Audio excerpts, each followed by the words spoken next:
చూడండి, రోబో ఏడుస్తోంది అని నవ్వారు పిల్లలు. చిటుక్ రోబో కళ్లల్లోంచి నీలి రంగు కన్నీళ్లు కారాయి. అయితే ఆ రోజు మధ్యాహ్నం జరిగిన సంఘటన అందరినీ ఆశ్చర్యపరిచింది. చిటుక్ అనే రోబో మొదటి రోజు స్కూల్కి వచ్చింది. పిల్లలంతా టిక్ టిక్ రోబో, మెటల్ బొమ్మ అంటూ ఎగతాళి చేశారు. చిటుక్ ఒంటరిగా మూలలో కూర్చుని ఏడ్చింది.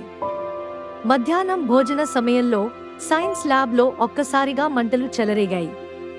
ఒక విద్యార్థి రాజు ల్యాబ్ లోపల చిక్కుకుపోయాడు. అందరూ భయంతో పరిగెత్తారు. చిటుక్ వెంటనే ల్యాబ్ లోపలికి పరిగెత్తింది.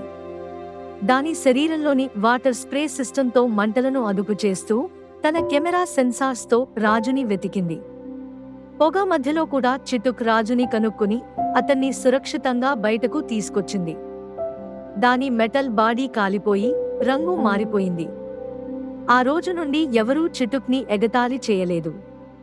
నువ్వు నిజమైన హీరోవి అని పిల్లలంతా చిటుక్ని కౌగలించుకున్నారు. బయట కనిపించే రూపం కాదు, లోపల ఉన్న మనసే ముఖ్యం అని నేర్చుకున్నారు పిల్లలు.